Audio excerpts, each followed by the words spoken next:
Hi guys, welcome back to CROCHETROCKS. Tracy here, and I've just sat down to do my winners videos, and funnily enough, messed up somehow. Ended up with 2 Super Sundays ending week 4. I'm a bit spun out by that, really. It's bizarre, isn't it? I don't know. I think it happened because February was a small, short month, and then March being a bit longer kind of messed up the flow. Yeah, and also I've forgotten to do the Easter one, the Easter winners, so I've done that now. So it's all done and ready to pop up yesterday because, as you know, your today is my yesterday. My today is your tomorrow. Today, no tea. We have cherry Pepsi Max. It's a really warm day today. Gary is out there making a path. He's actually making a step. It's quite a big one. And I've been sorting out my stuff. And oh my God, I got buried under it. I've got bags. And you know those big bags that I often bring in and show yarn, and they're those big. Well, I've got something in my eye as well, which is really troubling me.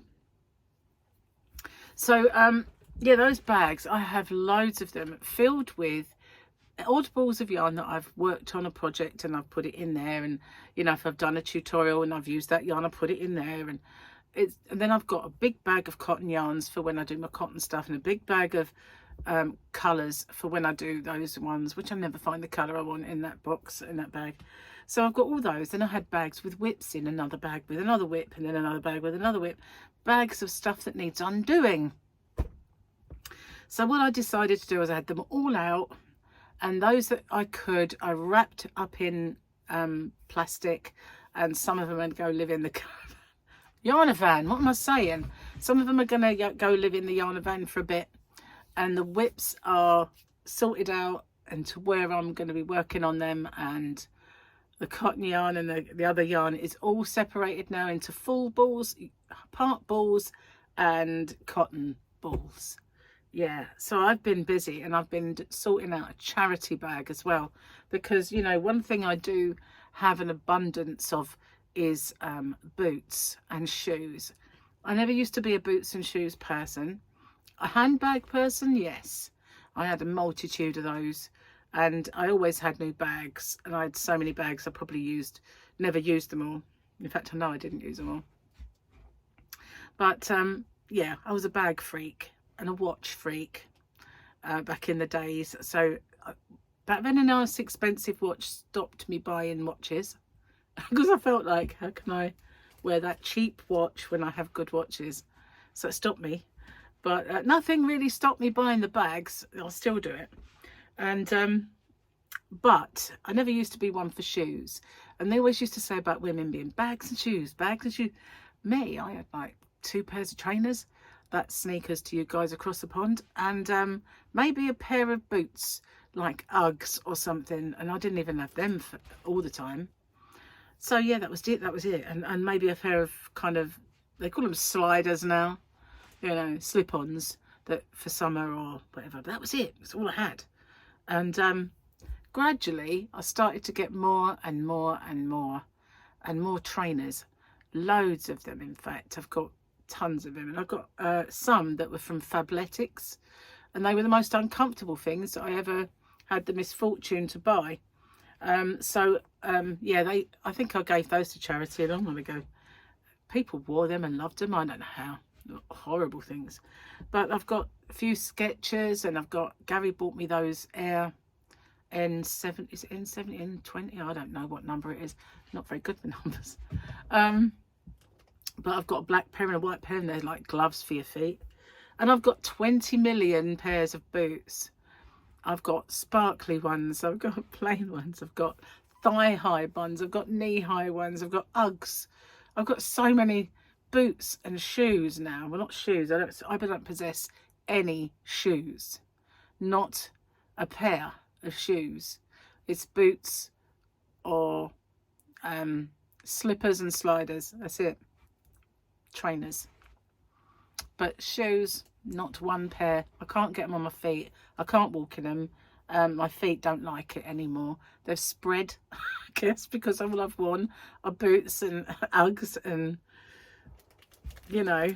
So now I've got one pair of decent flip-flops from Superdry that are okay. Other than that, it's just hot feet, you know. So yeah, I've got 20 million pairs. So I've been sorting through those.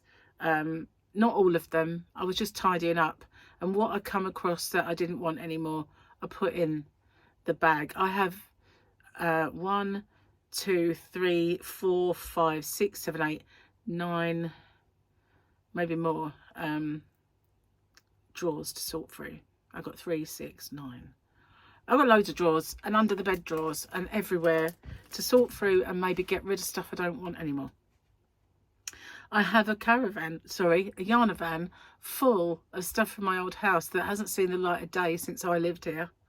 And but it's sitting there thinking, please fit into me again, you big fat moo.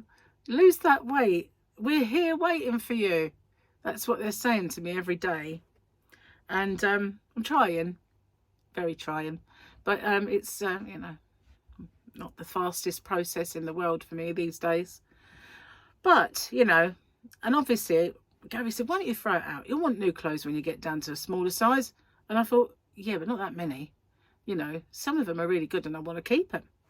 But there's an awful lot that I probably wouldn't. So I do absolutely need to sort through everything and get rid of stuff.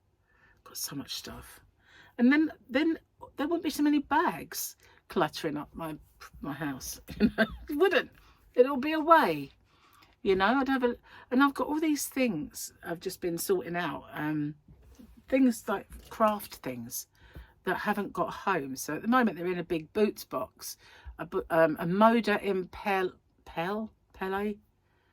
Yeah, I had a box that had these big boots in. National Lottery notification, but it's not a win. Probably not. Should we see? Should we see if I'm rich? No, just telling me it's a rollover. Anyway, so yeah, that's what I was doing all day. Sorting that all out and throwing stuff away and sorting stuff out for charity, putting stuff away, just sorting all my craft stuff. So yeah, you know, things like pom-poms, you know, you want to keep them, but you don't know where to put them. So now they're all in that box. So if I do a hat and I want a pom-pom, I know where to get it from. And I've been getting them anyway. I've got a lot more to do, but I am exhausted, guys. Absolutely exhausted. I am. I don't mind telling you. I am cream crackered. I am cream crackered. And if you don't know what that is across the pond, cream crackered is Cockney rhyming slang for being knackered. And knackered is just exhausted for all these Englishisms coming out today. I don't know. So yeah, after my accident, I've been really tired and going to bed fairly early. But the pain kept me awake a bit last night. And that was a bit weird because I slept very well the night after. And then but I say slept, and I haven't slept very well. I keep waking up, but I get back to sleep. And then I wake up again and I get back to sleep. And that has happened ever since it happened. I know it's a trauma because, you know, I've never fell over. No, it's a lie. I've been drunk and fell over, but I don't drink anymore. So that doesn't happen. You know, it wasn't my finest hour either, that one. Anyway, you know, I don't do stuff like that. I might go over on my ankle a little bit, you know, wobble and catch myself and that sort of thing, because I've got I did have an uneven path. I've got a fabulous path being built out there now. So, yeah, things like that. But I've never actually gone splat or impaled myself on a bath side. It's just never happened. And so it's a trauma to me because it was a massive shock to my system. I guess it's a massive shock to your system when you do that anyway, but yeah, and it's also a bit of a rude awakening. It's like, oh, Yeah, I'm now one of those old ladies that fall. I'm not. I refuse to get old. So that is my problem. You see, I refuse point blank to actually get old. It's not happening. And I was watching this, watching something on the news, and they were talking about hospital having a frail department, right? So, I can't imagine me ever being frail, but in this frailty department. So when the old people go into A&E, they if they're frail, they can be seen by the frailty team, right? You said if people who are who may be in their 70s and above, and you think, what is that, frail? I think in the 80s, 90s, frail. You know, I mean, what have we got to look forward to? Of course, I'm only 36, so I've got a long way to go yet. Oh, you know, my son is 40 this year, for crying out loud. His birthday, I'm just like, he can't be 40. I'm only 36 myself. Don't know how that happened, you know. God, 40. He looks young though as well, because he takes after me. We've got this kind of, I think it's like baby face. I don't know. I think people who've got like baby faces tend to look a bit younger. I was in the shop the other day, and we was talking to some friends that we haven't seen for a long while, and I'm became acutely aware of being the oldest person in the group. And then I said my age, and he said, "No, you don't look it. I thought you were younger than us all." I was like, "Oh, my new bestie, my new best friend." Yeah, Gary's younger than me. Got toy boy. Can you believe that? Well, got to be done, isn't it? Cougar. No, it's not that young, really. It's not that young. He keeps me younger though, because he is quite playful, is Gary. He's one of these people that we'll be walking and we'll get out of the car and go to walk along and start walking like an ape. And I'm like, stop it. And the more I say that, the more he does it. Or he kind of like disabled walks. So I'm like, stop it. People will think I'm your carer. Just pack it in. But yeah, he's very playful and naughty is what he is. He's very naughty. Anyway, got to go out soon because he's run out of something. Probably wood. He's run out of something he needs. Sand he needs and cement to carry on. But he's making it a step. It's quite a large, well, a high step. And I thought, oh, does it have to be that? Can't you do two, like small ones in longer stages? But he hadn't thought about that beforehand, so it's got to be a bigger one. So I'd be like mountaineering getting up that thing. Well, not really, but you know, it's you know, a tall step. It's better than we did have. We had about two or three wonky steps where they were old. So it's, whatever it is, going to be a massive improvement on what was there. Anyway, I keep saying I'm going to video it and show everybody what he's done and what he's doing, but I haven't done it yet. But I really ought to. When you consider that we had this like windy, crooked, broken path with these uneven steps that were a death trap. And as you come out the door, there was a hydrangea there that you quite often tried to fall into, but he's actually got rid of that, and I didn't think he ever would because he loved it. But I said to him, replant it, so I don't know if he did or not. See if it, you know, come back to life. But it was put in the wrong place. There was a few plants in the garden that, you know, had been there for a very long time, but they've just all been planted in the wrong places, you know, not thinking about how wide they grow and how tall they might grow. So I haven't done these. Let's do it before I forget. But hey, one thing's for sure, I haven't got to worry about my tea getting cold because I don't got none. Got no tea. Every time I have a cup of tea, right, by the time I drink it, it's getting cold. And I keep thinking, is my kettle not really boiling? But it is, you know, I can see it. It's really boiling. But for some reason, all my tea keeps going cold. And I'm not leaving it that long.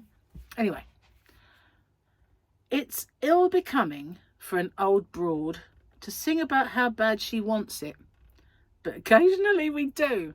That was Lena Horn. Lena got the horn by the sound of it.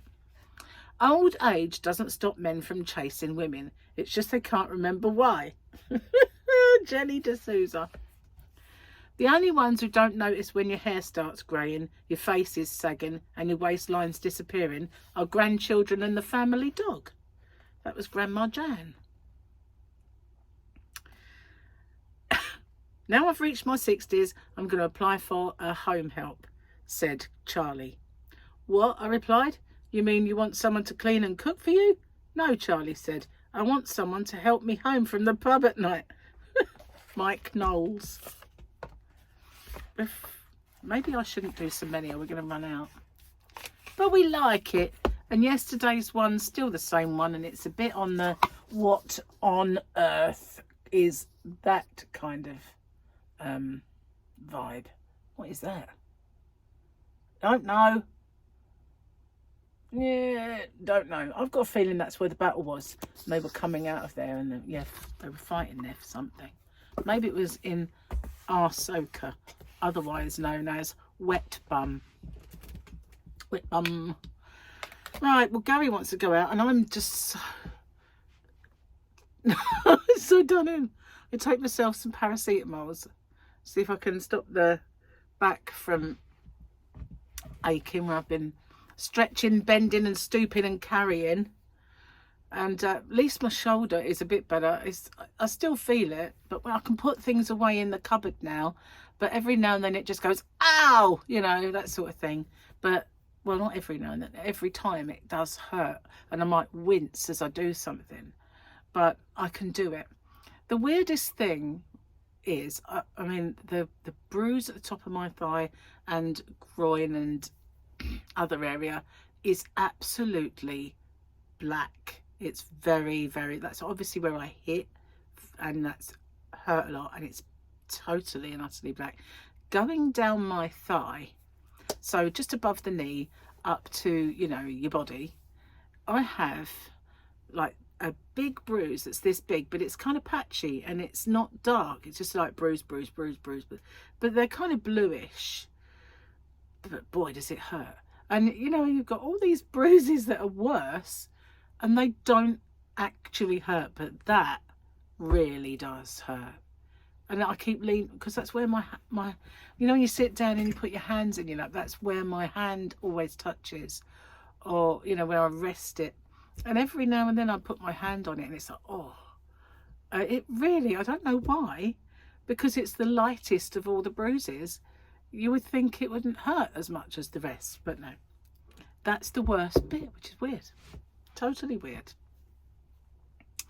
One of those odd things. See what these ones, they do kind of hurt to touch, but you don't really touch yourself very often. You know what I mean? You don't. But at least now, I mean, when this first happened, I couldn't get my clothes off with two arms, and it was things like doing up your bra, you know, because you don't realise how many muscles and how much of your arm, and I couldn't get it back there for a start. And I thought, how am I going to put this on? You know, it's just not going to work. I couldn't get the soft ones that you put over your head on either.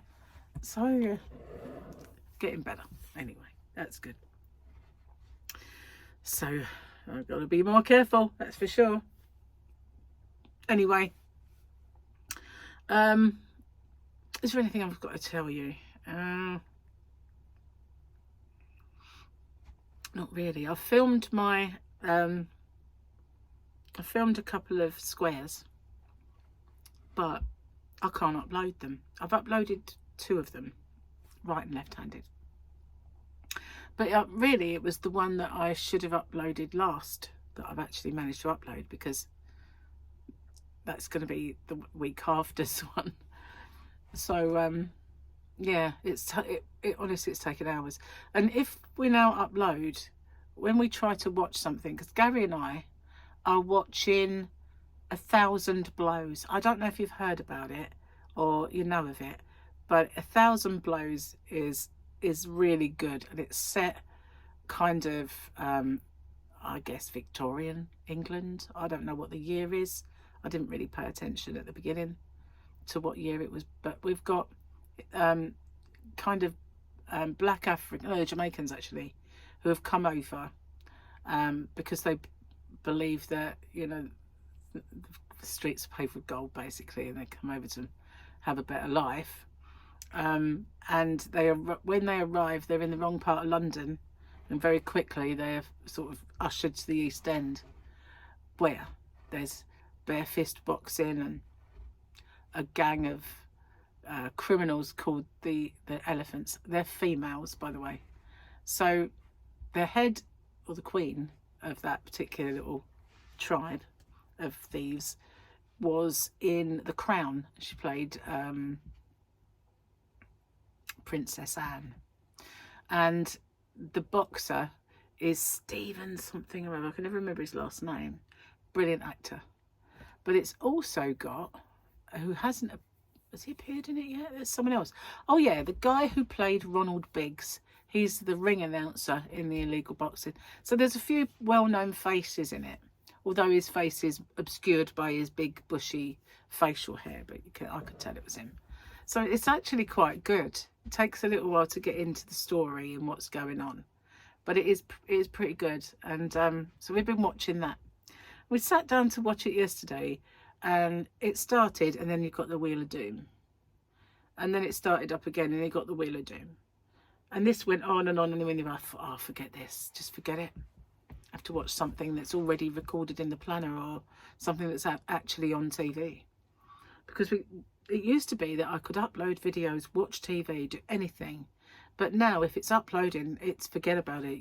You're not going to be able to download anything off to watch. So yeah, it's really got to change. I don't know, but the thing is, I've always got something uploading, or it's always the wrong time to get involved in the conversation, switching off all the router and putting it back on and doing all this and doing all that. It's always the wrong time for an hour-long conversation on the phone, you know.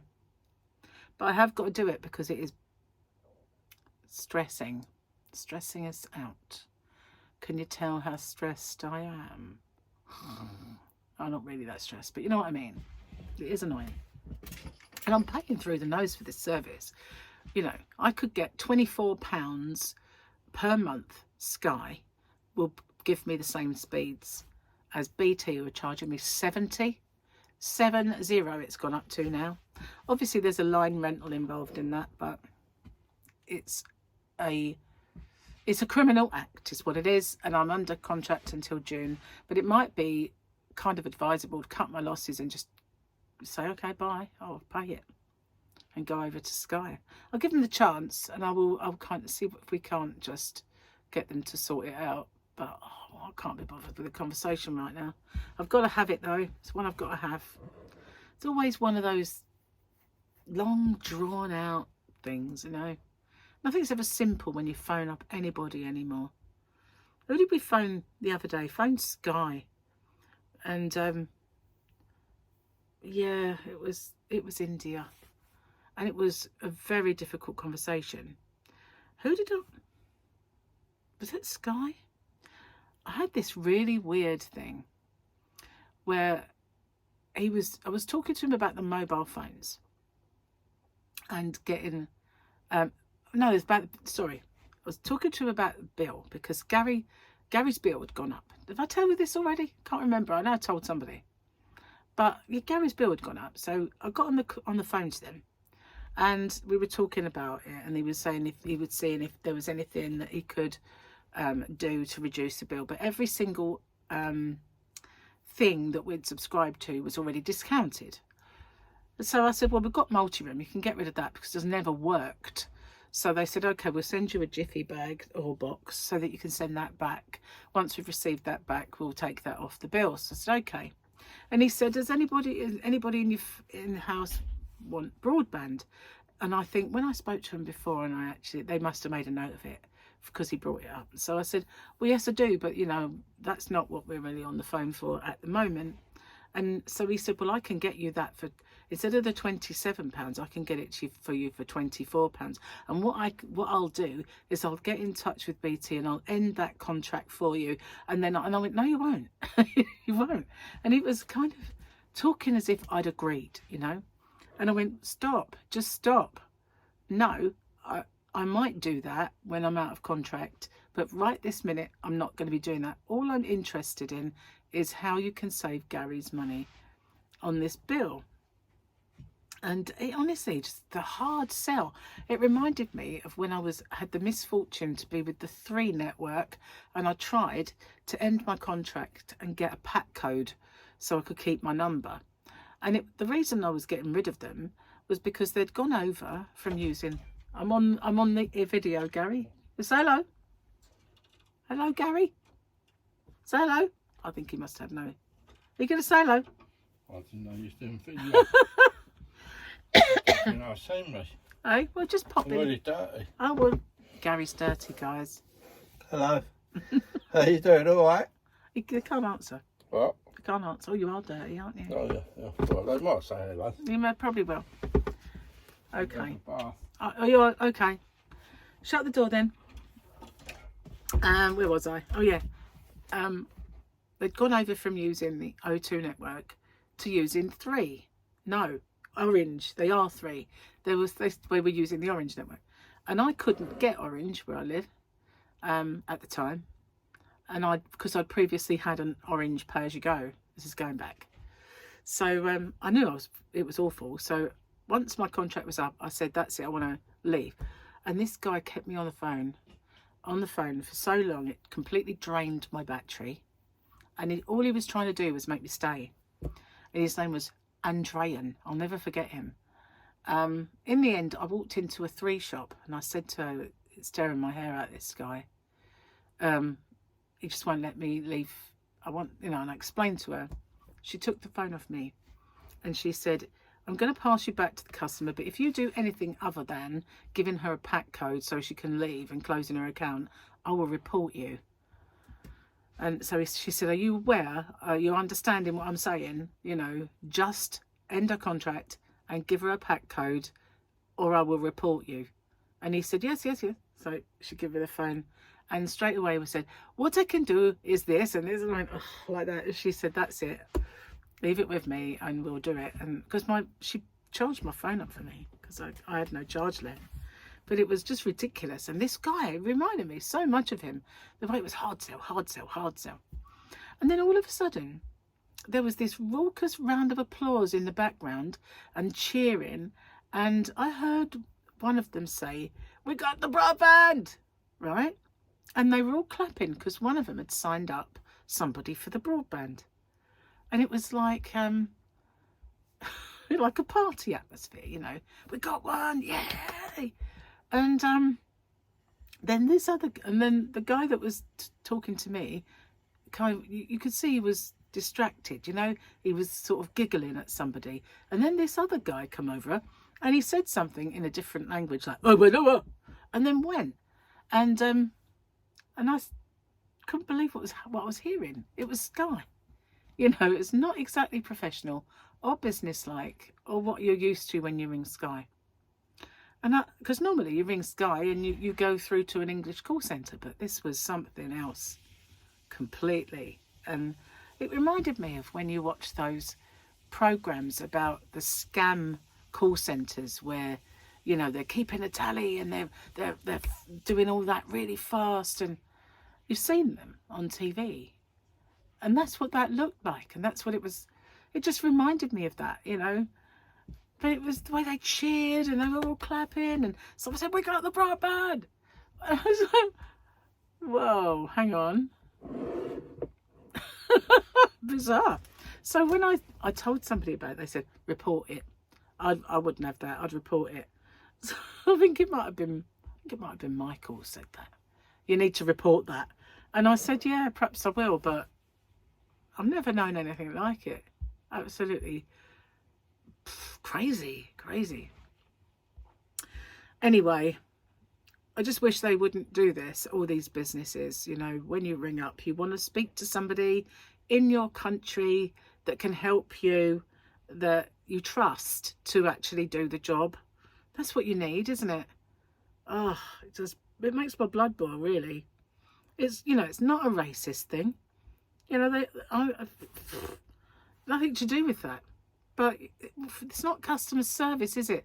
It's customer disservice. It's really, really annoying. That and these bots. You know, how can I help you? I don't understand your question. You can't then, can you? Oh, remember the good old days? You know, 1,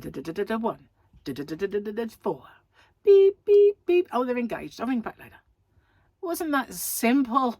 Didn't cost you a fortune and didn't take you hours sitting there listening to, you know.